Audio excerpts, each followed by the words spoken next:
Good morning, everybody, and thank you for our updates in pediatrics. Today's speaker is Dr. Sophia Choukas-Bradley, who's a licensed psychologist, clinical psychologist, and assistant professor of psychology at the University of Pittsburgh, where she directs the teen and young adult lab. She received her bachelor's degree in psychology from Brown University in 2008 and her Ph.D. in clinical psychology at UNC Chapel Hill in 2016. She completed her predoctoral internship and postdoctoral fellowship at Western Psychiatric Hospital in Pittsburgh. Her research focuses on the socio-cultural influences of adolescent mental health and well-being, with an emphasis on social media use, body image, and disordered eating, gender and sexuality, along with LGBTQ plus youth, and increasing focus on adolescents intersecting marginalized identities. She's published over 80 academic publications and book chapters. Dr. Choukas-Bradley teaches undergraduate and graduate courses on adolescence, psychopathology, and social development. Her research and expertise have been featured in many media outlets, including the New York Times and the Washington Post. She also writes a blog for Psychology Today titled The Psychology of Adolescence, The Science of Teens, Screens, Gender, and Sexuality. In 2020, she was recognized as a rising star by the Association of the Psychological Science. Thank you so much, Dr. Choukas-Bradley. Please help me welcome her.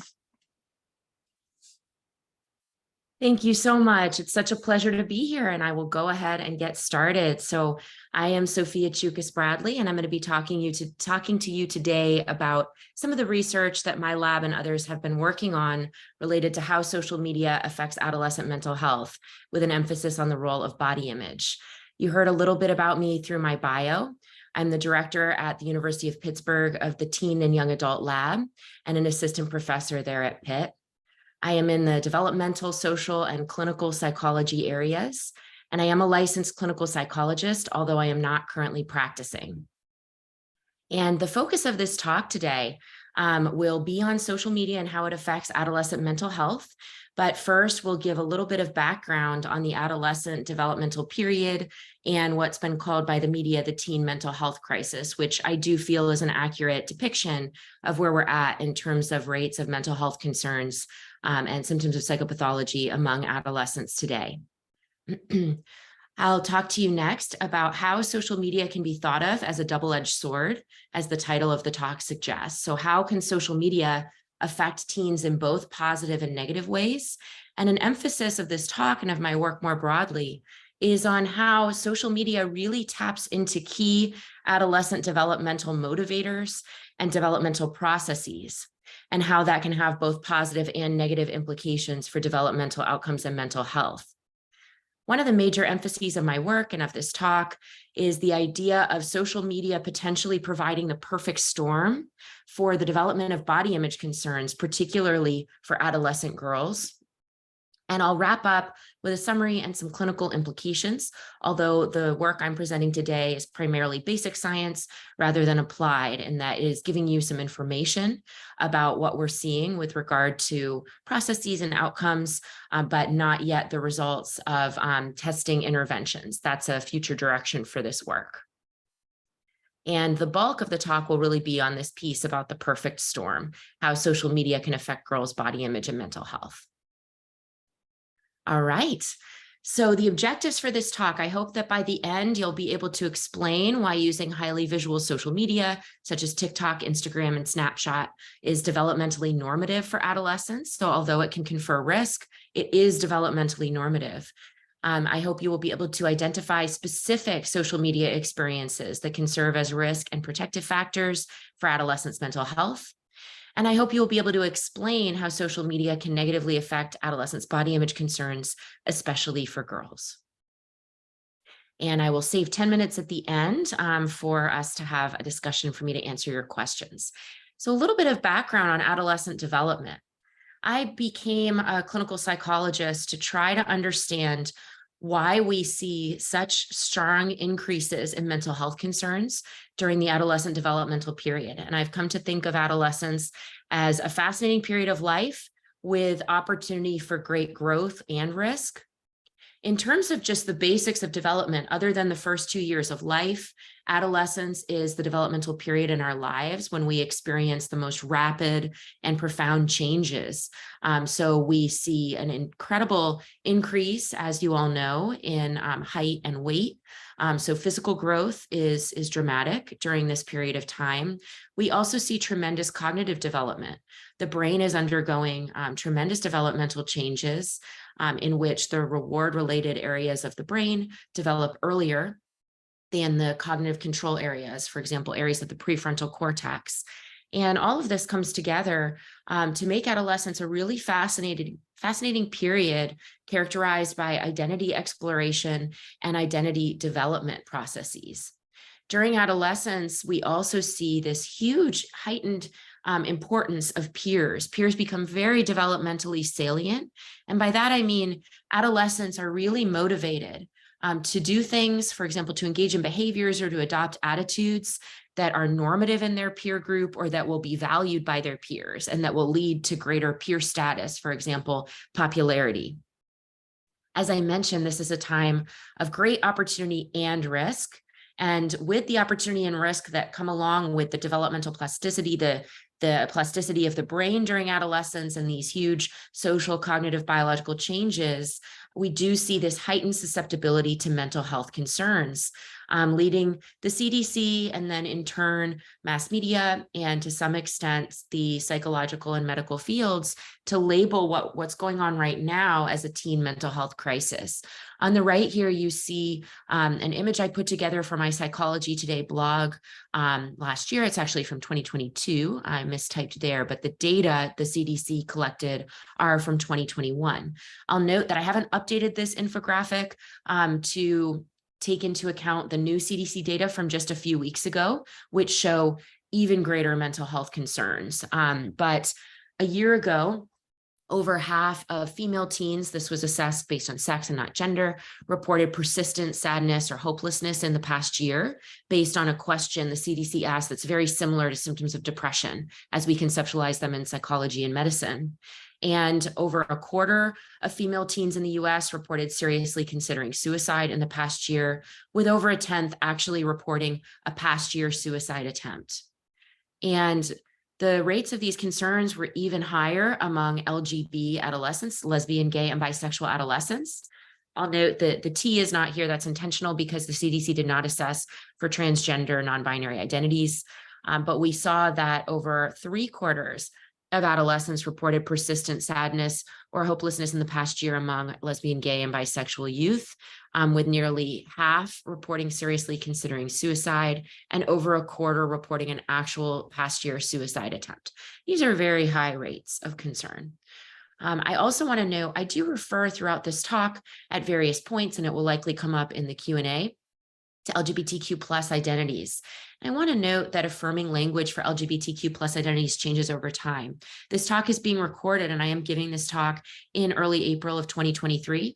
And it's possible that when folks are reviewing the recording later that even if it's pretty soon after this, language considered affirming or less affirming may have changed. But in this talk at this time, the terms I'm using include the umbrella terms of sexual minority or queer for adolescents with non-heterosexual orientations or identities, such as gay, lesbian, bi, pan.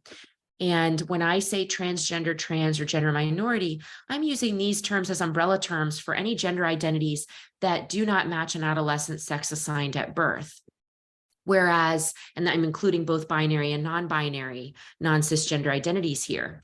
Whereas cisgender is a term that refers to non-transgender identities where an adolescent's gender identity matches their sex assigned at birth.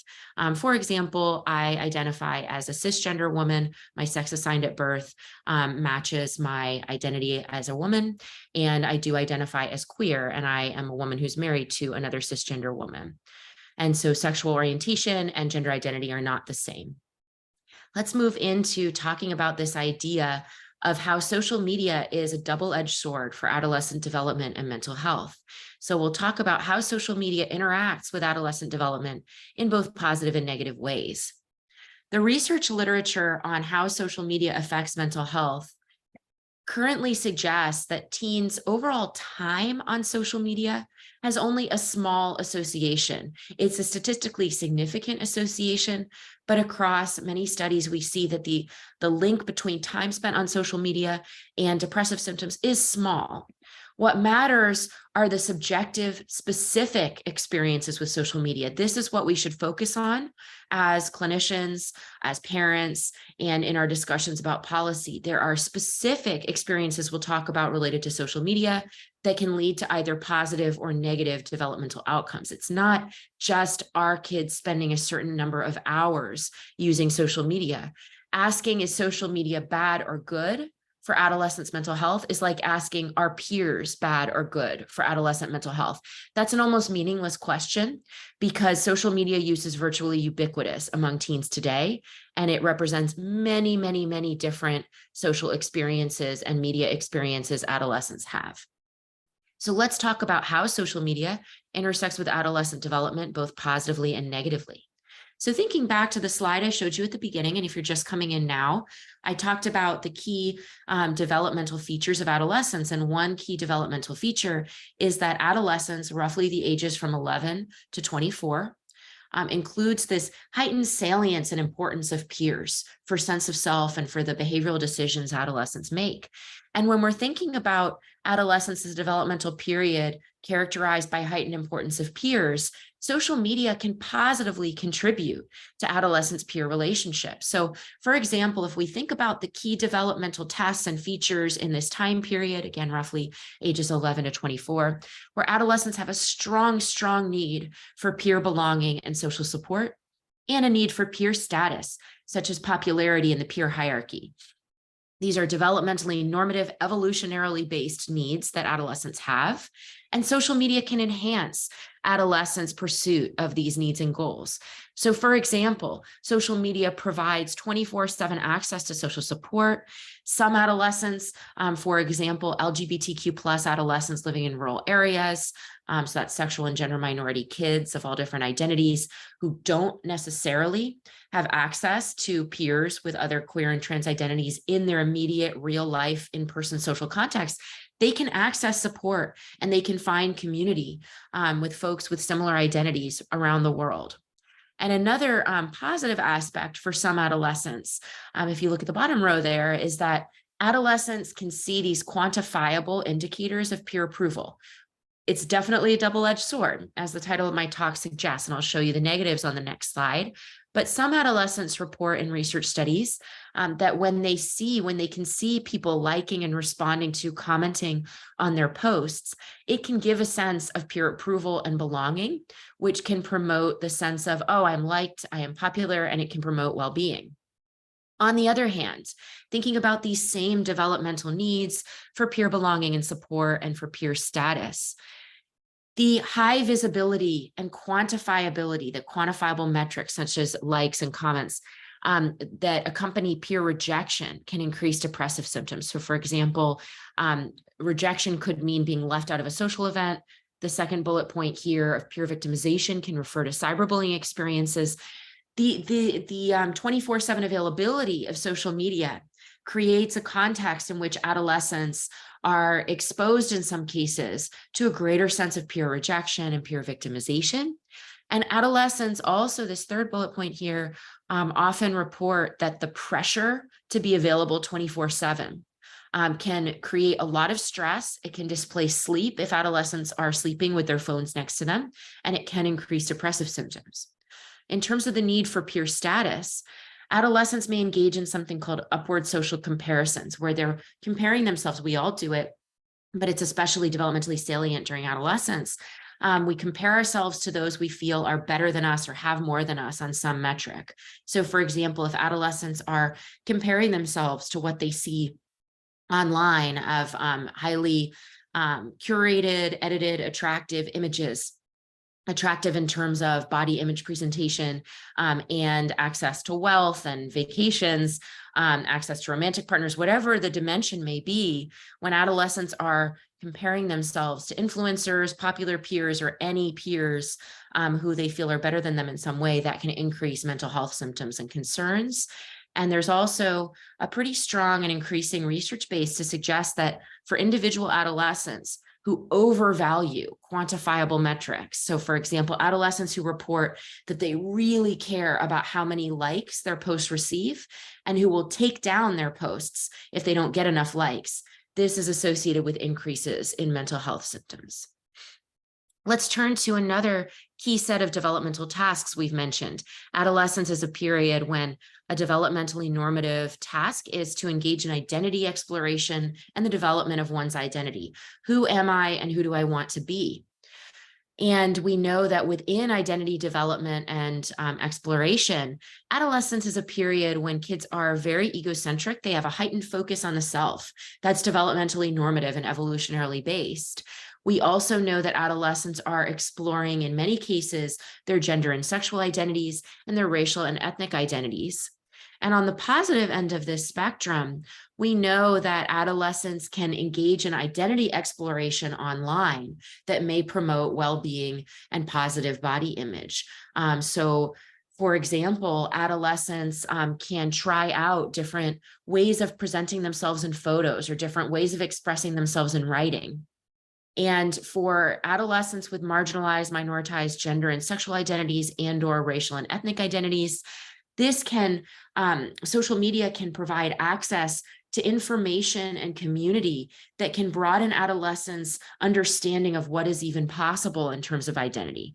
So for example, in qualitative interviews, my collaborators and I have conducted with rural LGBTQ+ teens, they've reported that they learned about LGBTQ+ identities through social media. They didn't know any queer or trans folks in their immediate environment, but they learned, oh, there's something beyond being lesbian, gay, or bi. There's a whole range of different identities that may fit for me. And getting access to communities and more information about one's identity and one's community can promote well-being. And then for adolescents with marginalized racial and ethnic identities, increased exposure and connection to communities of color throughout the US, throughout the world, can also be very helpful for mental health and well-being. On the negative end, adolescents who experience a perceived pressure to engage in what we refer to in psychology as perfectionistic self-presentation, feeling like images and posts have to be perfectly curated and present a very particular image of the self. This can increase body image concerns and disordered eating and depressive symptoms, as I'll elaborate on in the next part of the talk.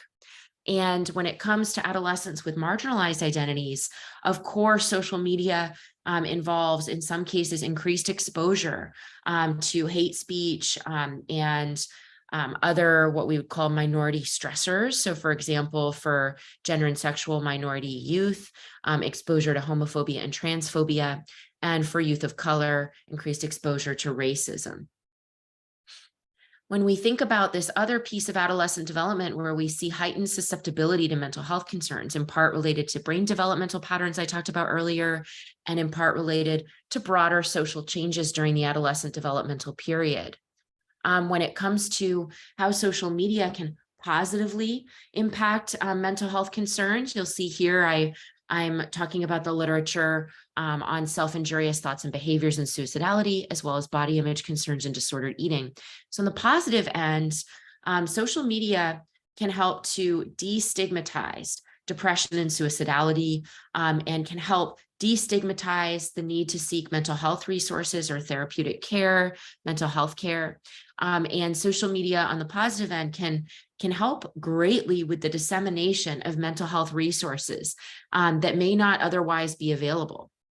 And when it comes to body image concerns and disordered eating, there's been a movement online to destigmatize eating disorders and disseminate resources, and to, through the body positive movement, increase the representation of a more diverse range of body types and sizes that could improve body image. However, as you are likely aware, social media has also been linked to the spread of both triggering content. So for example, for internalizing symptoms, depression, suicidality, et cetera, we know that social media can be very triggering for youth if it shows, for example, images of individuals who have cut.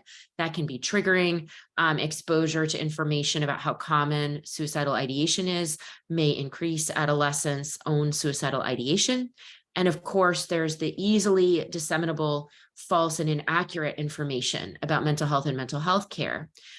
For body image concerns and disordered eating, at the extreme end, adolescents are sometimes exposed to pro-eating disorder content. And at the less extreme end, social media, as I'll talk about in the next part of the talk in great detail, can promote unrealistic beauty norms and promote body image concerns and disordered eating. So let's talk more about this body image piece, thinking about this idea of the perfect storm, how social media can affect girls' body image and mental health. First, I want to just make sure we're all on the same page. When it comes to a definition of body image, this is one of the rare times that the dictionary definition aligns very well with the definition we use in psychological science. So the medical definition of Merriam-Webster of body image is a subjective picture of one's own physical appearance, established both by self-observation and by noting the reactions of others. What I love about this definition is that it highlights that body image is not a fully internally generated state or trait. It's something that is constructed through our social interactions. How adolescents feel about their bodies and how anyone of any age and any gender identity feels about their body depends on social norms. And one thing that's missing from the definition is the sociocultural piece. So when I use the term body image in this talk, I'm talking about how a person feels about their physical appearance, and that is a culturally and interpersonally constructed phenomenon. So beauty ideals and norms change over time. They change not only across broad historical time, for example, comparing the beauty norms in the US now versus in the 1700s, but in fact change sometimes monthly or even weekly. And I'm not just talking about concerns about weight, which was the traditional historical focus in psychology and medicine. I'm talking about concerns or general feelings, positive or negative, about weight, shape, level of muscularity, facial features, skin tone and color, hair, and specific body parts. When I say that body image is culturally constructed, another piece of this is thinking about how an adolescent's socio-demographic identities intersect with their body image. So for example, in my research with gender minority youth, trans feminine adolescents, so adolescents who are assigned male sex at birth and identify as girls, report body image concerns that some cisgender youth don't report. For example, concerns about the size of one's hands. And in my research more recently with body image concerns among Black youth, we find that Black youth report specific concerns about their hair, and this is not unique to my lab. Others have done this as well. It's just understudied in adolescence. So Black adolescent girls and boys reported concerns with their hair as well as with their skin and with facial features that are racialized. I did not start out as a body image researcher. I went to grad school to get my Ph.D. in clinical psychology to study peer relationships and sexual behavior, as well as identity in adolescence more broadly. But I came to understand that body image is central to many aspects of adolescent development and adolescent mental health. And body image concerns are very prevalent among US adolescents. This is a time in life of heightened risk for body image concerns, especially among cisgender girls and gender minority youth, and social media may be exacerbating these body image concerns. I want to note that data from my lab and others indicate that the majority of adolescents of all gender identities report some level of body image concerns, and more than 3/4 of cisgender adolescent girls and gender minority youth report body image concerns in the US. Body image concerns are not just normative and common. Adolescents who report higher levels of body image concerns relative to their peers report lower well-being across a broad range of indicators of well-being. So for example, research from my lab and others indicates that when adolescents have body image or appearance concerns, that is linked to lower self-esteem, higher depressive symptoms, higher disordered eating, and heightened appearance-related health risk behaviors. So for example, when I refer to appearance-related health risk behaviors, a classic example is behaviors aimed at changing one's skin color. So White adolescents or adolescents who wish to have a more tanned or darker skin tone may engage in indoor tanning. This is a great example of an appearance-related health risk behavior. It promotes one's physical appearance at the expense of one's physical health. There are health risks involved. Adolescents with darker skin tones will sometimes use skin bleaching or lightening creams or products to lighten their skin. So this is an example of an appearance-related health risk behavior as well. When I refer to disordered eating in the field of psychological science, this is a term that refers to a broad range of behaviors related to the attempt to change one's weight or shape. That is not, the name is a bit of a misnomer. It's not just eating related behaviors. So for example, excessive exercise, using diet pills, excessive muscle seeking behavior are all examples of what we would refer to as disordered eating. Why is adolescence a time of heightened body image concerns, and especially for girls and transgender youth? Well, first of all, I mentioned before the normative biological and cognitive changes that go along with the adolescent developmental period. So during adolescence, I mentioned that this is the period of life, other than the first 2 years of life, when we see the most rapid changes in height and weight. And the changes in weight, both the number on the scale and the distribution of weight, can increase body dissatisfaction if an adolescent feels that their body is developing in ways that don't align with the beauty ideals for their gender. So for example, for cisgender girls, those assigned female sex at birth who identify as girls, the rapid weight gain that comes along with pubertal development leads to a weight distribution pattern that doesn't align with girls' aims to be thin or to have a thin, slim, thick body ideal characterized by a thin waist and curves in other places. Gender minority youth, if they are not taking puberty blockers and go through pubertal development, may feel a much higher sense of body dissatisfaction than pre-puberty, because their bodies are pubertally developing in ways that mean their secondary sex characteristics and the overall shape and size of their body may misalign with the ideals for their gender identity.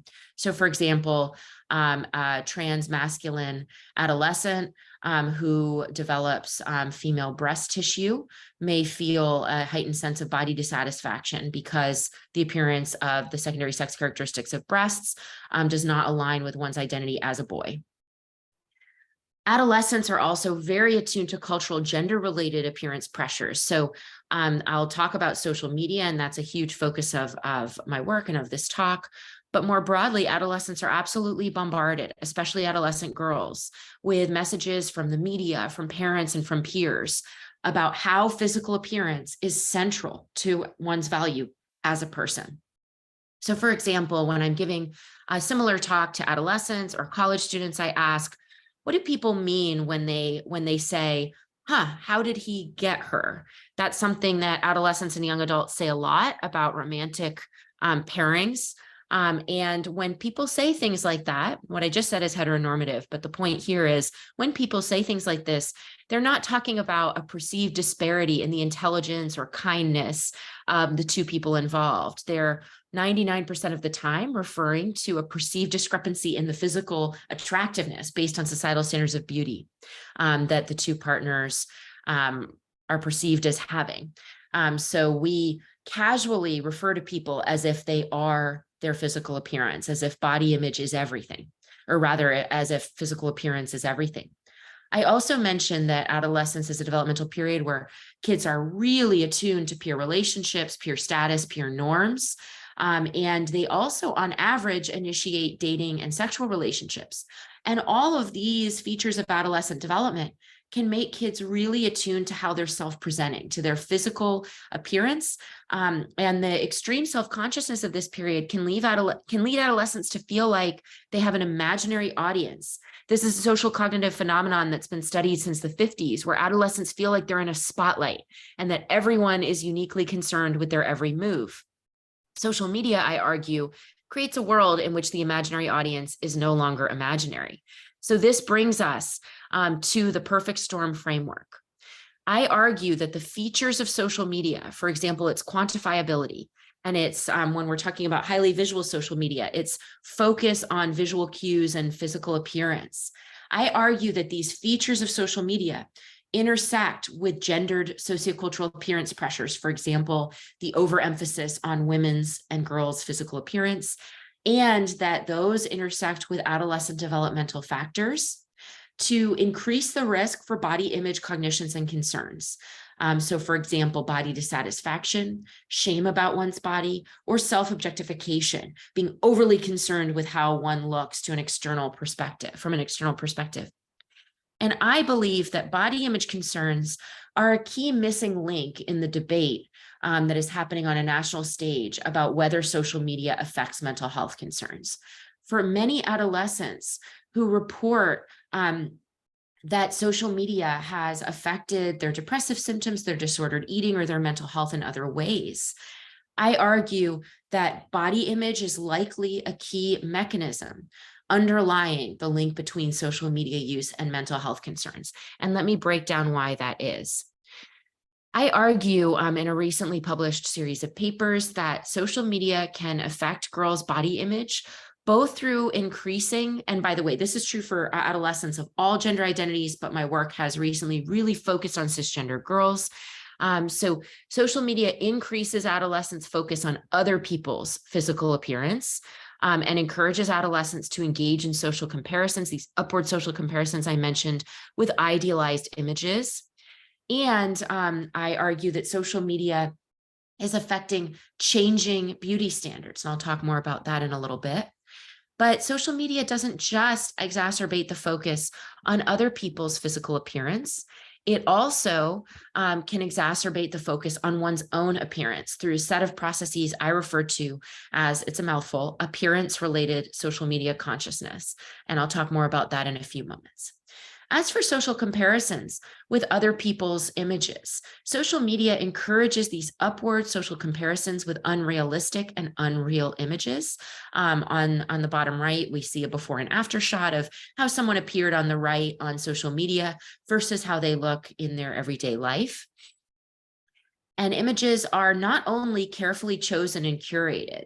Research studies suggest that adolescent girls and folks of all genders, but especially adolescent girls, spend a lot of time taking photos with their friends, taking selfies, carefully choosing them and curating the images they're going to post online. And then they edit those images with filters, blemish correctors, and even reshaping and resizing tools. And it's not just that adolescents are comparing themselves to other peers, everyday people they know in their real life, their peers' edited images. But in an adolescent social media feed, they're exposed simultaneously to images of peers and images of celebrities and influencers. Influencers is a term that refers to folks who have become famous through social media or whose brand has been promoted through social media. And this is an exponentially growing research literature on the link between social media use and body image concerns.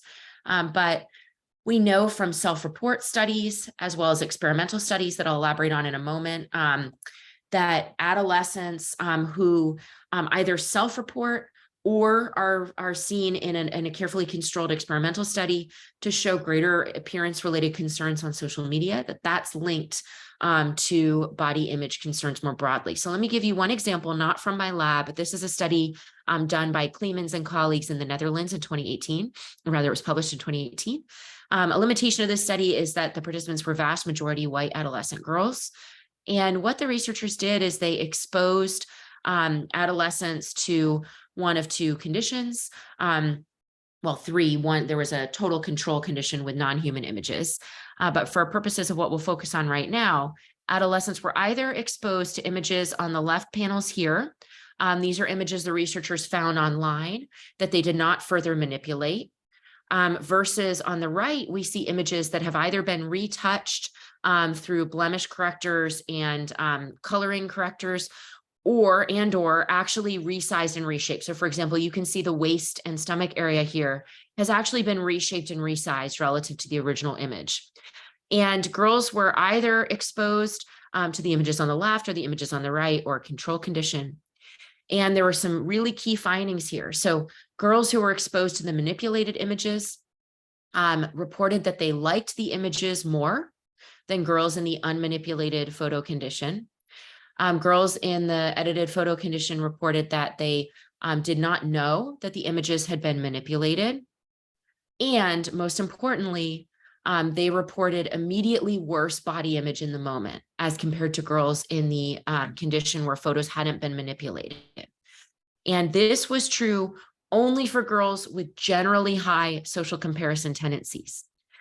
So this gives us a sense of how social media can immediately lead to worse body image for some adolescents, even when they're not aware of how they're being influenced.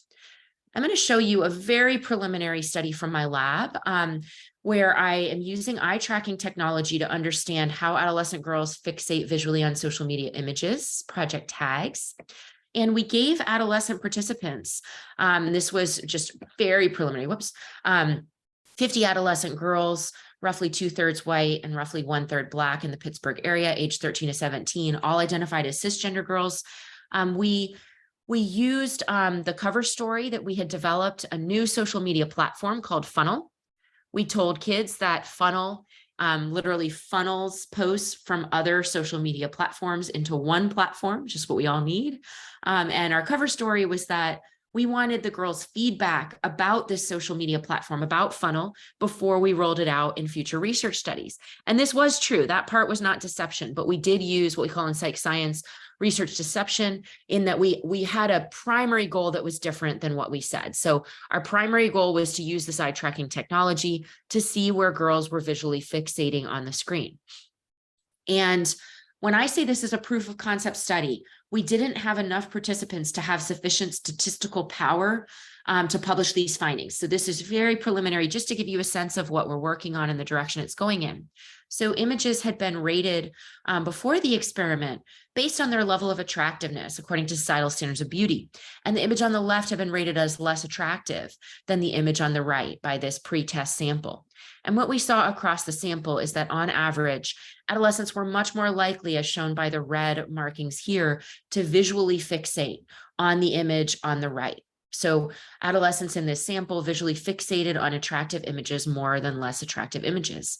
Unfortunately, even when the competing image was this very adorable golden retriever puppy, adolescent girls still visually fixated on this more idealized image of another adolescent girl. Of course, an issue with eye tracking is we can't know what's happening within an adolescent's brain or in their heart, so to speak. So, for example, as you know, I myself am a queer researcher and focus a lot on LGBTQ plus youth in my work. And it could be that adolescents, some of the adolescents identify as queer or have sexual attraction to girls, and that they are fixating on the image on the right based on sexual attraction or interest, not on social comparison. But our goal is to pair this early version of our funnel paradigm to update it and make it more relevant for current social media platforms, and to combine the findings from our experimental task with a longitudinal study where we follow kids over time. And this leads me to a line of work I've done that is relying on longitudinal research. So following adolescents across multiple time points to see how things develop over time. And I'm really interested in using self-report longitudinal designs to understand how adolescents think about their own body image. So I first introduced this idea of appearance-related social media consciousness, or ASMC, in an early 2019 paper just based on a study where we just had self-report from college women at one time point. I later further developed this idea and developed and validated a scale that is now used by researchers around the world, the ASMC, Appearance-Related Social Media Consciousness Scale. And I want to give you some examples of items from the scale to give you a sense of what we mean by this construct. The general idea is that it refers to preoccupation with how one looks to an online audience. But to break it down, some of the items of the scale, it's 13 items, but I'll show you 3. Some of the items refer to adolescents' cognition when photos are being taken. So for example, when people take pictures of me, I think about how I will look if the pictures are posted on social media. Adolescents and young adults of all genders report this at high levels. They report that they think about this frequently. This one is less commonly endorsed, but those who endorse it may be at risk for mental health concerns. Even when I'm alone, I imagine how my body would look in a social media picture. And then we also have items that get at behaviors adolescents engage in when they're actually online in the moment. So for example, I zoom into social media pictures to see what specific parts of my body look like. Why does this matter? Research from my lab and others finds that appearance-related social media consciousness and other social media-related body image concerns are linked to heightened depressive symptoms and disordered eating. So we have a mounting body of evidence to suggest that when adolescents are concerned about how they look online, or when their social media use leads to appearance-related concerns, this not only causes distress in and of itself, but can longitudinally can predict changes and increases in adolescents' mental health concerns over time. And we do find that while adolescent girls report an average level of appearance-related body image concerns than adolescent boys, kids of all genders in our work so far, if they are higher in these social media-related appearance concerns, are more likely to report mental health concerns. Now, the title of the talk is Perfect Storms and Double-Edged Swords. So the perfect storm idea can perpetuate the idea that social media is all bad when it comes to body image. The research literature is pretty clear at this point that when it comes to body image, social media on average has more negative effects than positive effects. But social media, while it can perpetuate harmful beauty standards, can also depict greater diversity in beauty ideals. But this is complicated because it can involve some cultural appropriation. Let me explain what I mean by this. Until recently, adolescents reported, and you could see in mass media and social media, beauty ideals. For example, what do the bodies look like of women who are considered to be famous for their attractiveness or selling beauty products? The ideal was very thin. And then over the past few years, the beauty ideal has shifted to this slim, thick beauty ideal, historically associated more with Latina and Black women. And when white women started to endorse this slim, thick ideal, so for example, when Kim Kardashian got surgery in her buttocks to make her butt appear larger, this is an example of what many scholars have argued is cultural appropriation of beauty ideals and standards. And behind all of the constantly changing beauty ideals and standards is a drive for money making. So for example, the Kardashians did endorse a slim, thick ideal for a while. And then Kim Kardashian very recently, just over the past few months, removed her butt implants and now is promoting a very thin beauty ideal. And I'm highlighting the Kardashians, even though they are one family who is not, I don't have research findings on the Kardashians, but they're an example of how social media can, for adolescents, blur the boundaries between celebrities and peers, where having access to the everyday lives and everyday photos, or the sense of having access to those things of famous people, can make adolescents feel like they're more realistic sources of social comparison. But when adolescents' brains are developing, they may not fully grasp, at least not consciously, that they're being manipulated by folks who are trying to make money from selling beauty products. To summarize and give some clinical implications before we turn it over to the Q&A. Social media is developmentally normative for adolescents. This is really, really, really important to convey in our work with patients, is both teens and their parents. It is important not to pathologize individual adolescents for using social media for long periods of time each day, or for finding it hard to stop checking social media. Social media taps into key adolescent motivators to have close peer relationships, to be popular, to explore their identity, and to engage in self-presentation in a way that presents one's best self. Time on specific social media sites, sorry about that typo there, should not be our primary concern. Our focus should be on identifying whether patients are using social media in ways that promote well-being or increase risk for mental health concerns. One thing I forgot to say is, when I was talking about appearance-related social media consciousness and other social media-related body image concerns, we find that those specific uses of social media for social comparison or excessive focus on one's self-image that predicts mental health concerns above and beyond the effects of overall time on social media. We consistently find in my lab and across many psychology research labs, it's not time on social media that predicts body image concerns or mental health concerns, but these specific subjective social media experiences. So I'll give you some examples on the next slide of questions you can ask teen clients to try to get at whether they're using social media in ways that promote or hinder positive mental health. And we should pay special attention to benefits and risks for youth with marginalized identities. Before making any sort of clinical recommendations, we really need to be mindful with adolescents who identify as queer or trans, and for youth of color. Is social media a really important lifeline in providing them with community and a sense of belonging that we should not interfere with? Body image concerns, another key point is that body image concerns may play a key role in the link between social media use and mental health concerns. And in working with patients, we should pay special attention to whether adolescents are using social media for these upward social comparisons or using social media in an excessive and perhaps compulsive way focused on one's own self-presentation and self-image. Examples of questions you can ask your teen patients. You can try to assess whether teens are spending time on social media doing things that feel short-term good, but not long-term.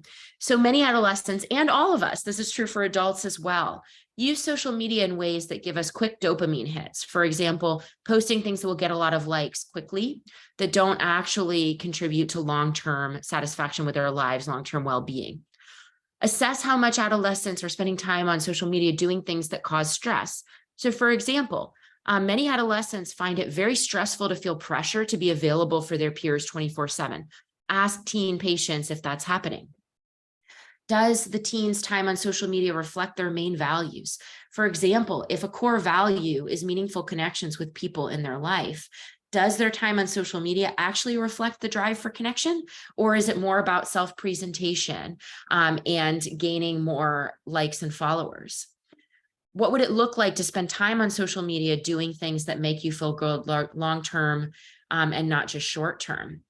Parents often ask mental health care providers and physical health care providers what they should do about their kids' social media use. And one message I always give parents is that it is developmentally appropriate for your teen to want to spend lots of time on social media.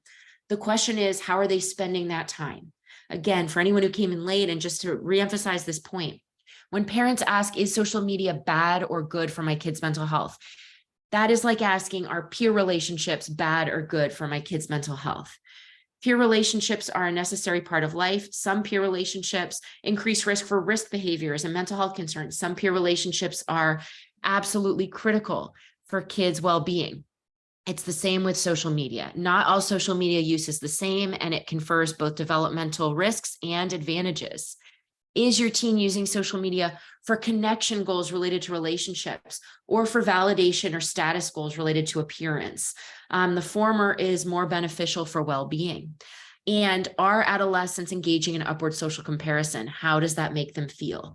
In your role as healthcare providers, you may not have time to do this with individual adolescent patients, but parents may have time to really look to have their adolescent show them their social media feed and to talk about the images they're seeing and whether they're engaging in harmful social comparisons. All of this is easier said than done. And I want to briefly highlight that one of the major focuses of my work right now is working with Brian Galla at the Pitt School of Education and Beck Tench, Emily Weinstein, and Carrie James at the Harvard School of Education to develop values-aligned social media interventions. And we're working with Common Sense Media currently to create intervention materials that can be disseminated across US schools. Currently, Common Sense Media has reached over 1 million educators in the US and therefore tens of millions of adolescents in middle school and high school. And we are working with Common Sense Media to update their materials with evidence-based principles to try to improve adolescents' ability to use social media in ways that feel aligned with values, that are more likely to promote positive well-being and mental health, and less likely to promote mental health concerns. This is too preliminary for me to share the materials with you, but stay tuned as we have been working hard on this with some grant funding from the Susan Crown Exchange, and it will soon be rolled out. And I give a strong recommendation for this book by my collaborators, Weinstein and James, Behind Their Screens, What Teens Are Facing and Adults Are Missing. This is an outstanding resource for parents and for healthcare providers working with teens around social media use. I also don't have this on the screen, but I want to give a huge shout out, and I'm going to put this in the chat before I start taking your questions. Please consider subscribing. If you Google Techno Sapiens by Dr. Jacqueline Nisi, this is a weekly newsletter. There's free content, and she just rolled out a paid subscription option as well. This is my dear colleague for many years, Jacqueline Nisi at Brown, every single week on Mondays, publishes things that are geared toward parents and healthcare providers around teen social media use. It's excellent. Huge thank you to my incredible lab team and to everyone who helped make this research possible, the youth who participated in the research team and collaborators. And I have some info here about how to find out more information about the work in our lab. And at this point, I will turn it over to questions. Thank you so much for your attention. I really appreciate it.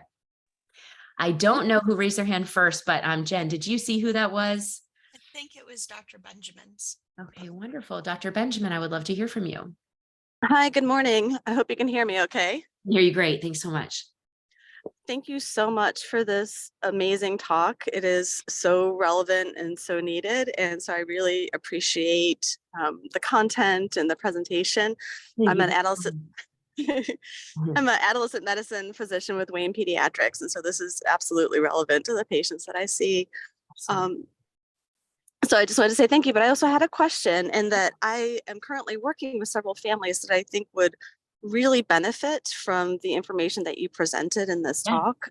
So thank you for the information about the book and the weekly newsletter. But is there any other way to either share your talk or share this information or any other ideas about how to give this information to parents? Because I feel these are things we talk about all the time in our visits, but it's really hard to make it salient, especially for parents who grew up not being bombarded with this social media and the pressures that the teens are currently facing today. Absolutely. So I'm very happy to share my slides. If you email me at the email shown here, and you're welcome to share this information with parents. I will just put my name at the bottom of the slides before sending them out. But I do think that the book, so just going back a few slides, Behind Their Screens by Weinstein and James, I'm biased because these are my collaborators, so take this with a grain of salt, but I think this is the very best book written about adolescent technology use and its positive implications for adolescent development and huge negative implications. It focuses on interviews with adolescents paired with Weinstein and James's extensive expertise about adolescent development. So I highly recommend you give this book to parents. And Jackie Nisi's newsletter really is outstanding. And if parents go to her website, her Substack website, they can find access to all the prior posts she has written.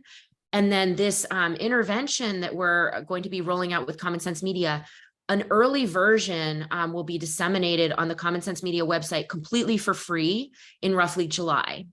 And so I don't have it ready to go yet, but very soon we'll have these excellent resources, which are meant to be used by teachers with adolescents, but parents can adapt them as well.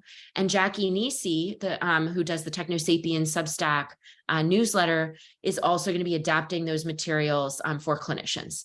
I will say it's an early version. I just got a grant with these folks shown on the slide to do a randomized controlled trial where we rigorously test what are the effects of these intervention materials, but because of the desperate need that providers and parents currently feel for something, we're rolling out an early version in July. Okay, sorry, there was a very long question. I know there are other hands, but thank you so much for the kind words and the excellent question.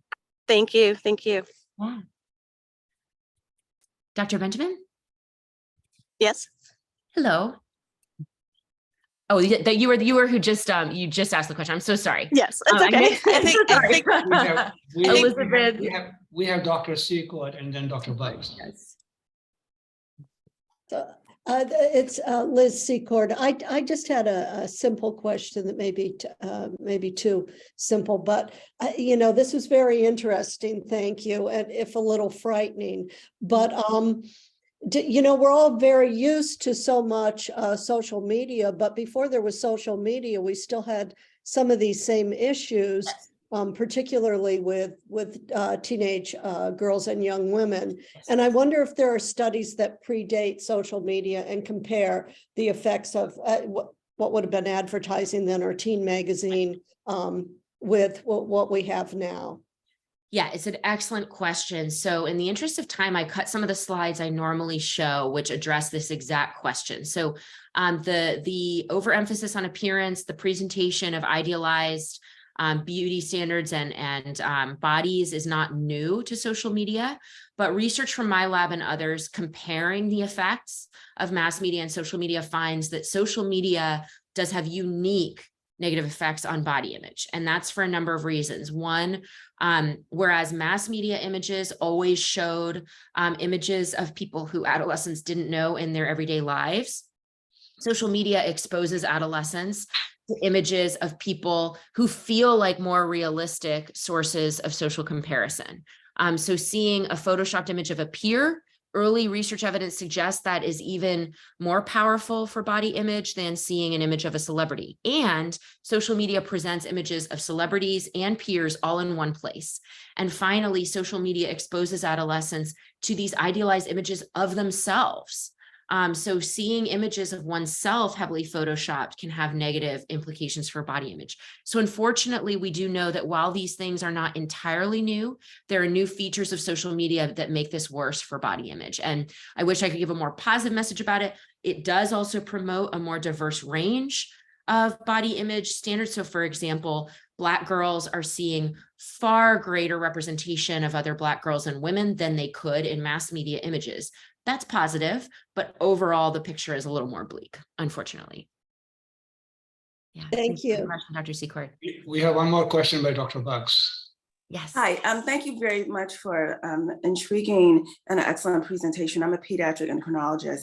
And just to follow up on your last comment, I'm wondering, and you may have touched on this during your talk, but we serve a very diverse population of patients, like African American and also Arabic American. Yeah. So I'm just wondering, like, how much research is being directed towards their image of body image for the adolescent, African American girl and also Arabic American.